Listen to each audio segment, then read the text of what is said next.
Assalamualaikum warahmatullahi wabarakatuh. Kembali lagi bersama saya Amar Kadapi. Kali ini saya akan memberikan penjelasan dari perbedaan sumber belajar dan media pembelajaran. Karena masih banyak yang bingung dan menyamakan sumber belajar dan media pembelajaran. Baiklah, tanpa berlama-lama lagi, langsung saja mari kita mulai. Yang pertama, sumber belajar. Sumber belajar adalah segala macam sumber, baik berupa data, orang, wujud tertentu yang dapat digunakan oleh peserta didik dalam pelajaran, baik secara terpisah maupun secara terkombinasi, sehingga mempermudah peserta didik dalam mencapai tujuan dan mencapai kompetensi dalam pembelajaran. Lalu dari penjelasan itu, apakah sumber belajar memiliki jenis-jenis tertentu? Saya akan jelaskan. Yang pertama, jenis dari sumber belajar adalah berupa pesan. Contohnya itu informasi, bahan ajar, cerita rakyat, dongeng, hikayat, dan lain sebagainya yang disampaikan dari mulut ke mulut.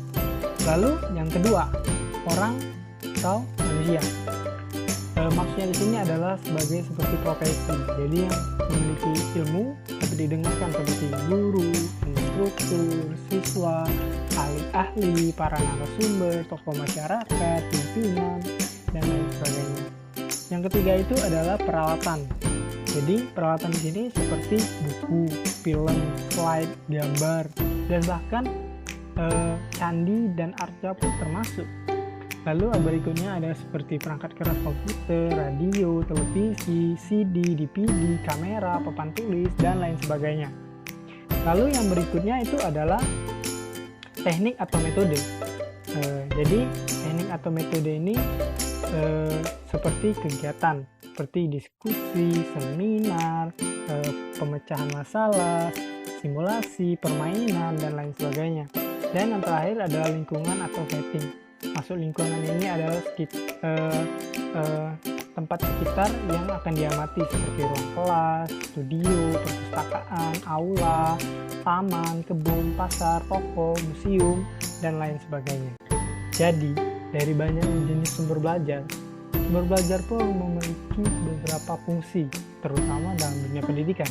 Seperti yang pertama, meningkatkan produktivitas belajar. Yang kedua, memberikan kemungkinan belajar yang sifatnya lebih individual. Yang ketiga, memberikan dasar yang lebih ilmiah terhadap pembelajaran. Yang keempat, lebih memantapkan belajar. Kelima, memungkinkan belajar secara seketika atau cepat. Dan yang terakhir adalah memungkinkan penyajian pembelajaran yang lebih luas. Nah, itulah penjelasan singkat tentang sumber belajar. Selanjutnya, saya akan menjelaskan kembali apa itu media belajar, lalu ini fungsi, dan baru kita masuk ke perbedaan dari sumber belajar dan media pembelajaran. Jadi, seperti video sebelumnya, saya telah menjelaskan apa itu media pembelajaran. Media pembelajaran ada alat yang digunakan oleh guru untuk menyampaikan pesan kepada peserta didik dengan maksud merangsang daya pikir dan kreativitas peserta didik untuk meningkatkan kegiatan belajar mengajar demi mencapai suatu tujuan atau kompetensi pembelajaran. Lalu, apa saja sih jenis media pembelajaran? Yang pertama itu adalah media cetak. Contoh dari media cetak seperti buku, majalah, gambar, poster, peta, foto, dan lain sebagainya. Yang kedua, media audio. Media audio itu seperti media yang mengeluarkan suara. Contohnya itu seperti radio, suara radio, CD, DVD, lagu, musik, telepon, dan lain sebagainya. Lalu yang ketiga adalah media visual. Media visual itu seperti film bisu, slide, gambar bergerak, dan lain sebagainya. Yang keempat adalah media audio visual seperti video, film, televisi, dan lain sebagainya. Yang berikutnya adalah multimedia interaktif. Contohnya seperti game, aplikasi-aplikasi yang berbasis Android, dan lain sebagainya. Berikutnya yaitu e-learning seperti Ruang Guru, Zenium, Google Classroom, dan lain sebagainya. Dan yang terakhir adalah media realia seperti tumbuhan, bebatuan, pepohonan, mata uang, dan lain sebagainya. Lalu, apa saja sih fungsi dari media pembelajaran? Fungsi dari media pembelajaran antara lain adalah yang pertama, memusatkan perhatian peserta didik pada materi yang disampaikan oleh guru.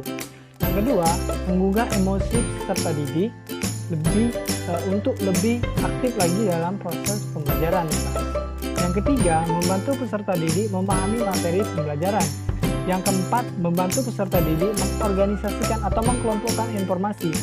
Yang kelima, membangkitkan motivasi belajar peserta didik. Yang keenam, membuat pembelajaran menjadi lebih konkret atau lebih menarik. Yang ketujuh, mengatasi keterbatasan ruang, waktu, dan daya indera. Lalu yang kedelapan, mengaktifkan pembelajaran. Yang kesembilan, mengurangi kemungkinan pembelajaran yang selalu berpusat kepada guru. Dan yang terakhir ada ke-10, mengaktifkan respon siswa. Jadi itulah beberapa fungsi dari media pembelajaran. Lalu apa sih perbedaan dari sumber belajar dan media pembelajaran? Jadi perbedaan dari sumber belajar dan media pembelajaran, kalau sumber belajar itu adalah seluruh sumber yang bisa digunakan untuk mendapatkan materi atau data dalam rangka proses mencapai tujuan dari pembelajaran, sedangkan media pembelajaran adalah suatu alat yang digunakan oleh guru untuk menyampaikan informasi kepada peserta didik. Baiklah, mungkin hanya itu saja yang dapat saya berikan. Lebih dan kurang saya mohon maaf. Pada Allah saya mohon ampun. Saya Heri. Wassalamualaikum warahmatullahi wabarakatuh.